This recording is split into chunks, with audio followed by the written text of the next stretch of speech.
İlk dəfədir San Sebastian bişirdim. Görünüş əla. Soysun, 3-4 saat soyuducuda qalmalıdır. Görək dadı necə olacaq. İyisi də bütün evi götürüb. Kəsirəm.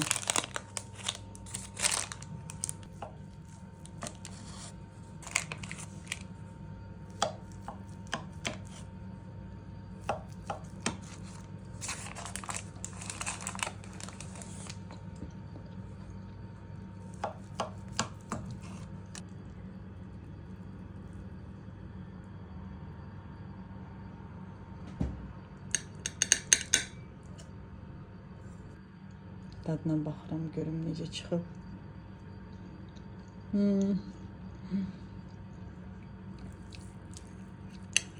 Yəni, birinci dəfə bişirmişəm. Amma vallahi mən özümü övməyi sevmirəm. Amma əllərimə sağlıq, çox dadlı çıxıb. Yoxdur da belə San Sebastian. Baxın, mən bunu kənd yumurtası ilə bişirmişəm. Amma bəlkə də market yumurtası ilə bişirsəm daha çox şişərdi. Yəni, istifadə etdiyim ərzaqlar çox keyfiyyətli ərzaqlardır. Ən yaxşı labni pendirini aldım, qaymağı aldım. Bir sözlə möhtəşəm. Gələn dəfə də istəyirəm chia toxumu ilə olan Cecik San Sebastian hazırlayım və onu hazırlasam, əlanısa post şəklində paylaşacağım. Amma bunun postunu çəkmədim, çünki birinci dəfə idi. Dedim, birdən yaxşı çıxmaz ona görə.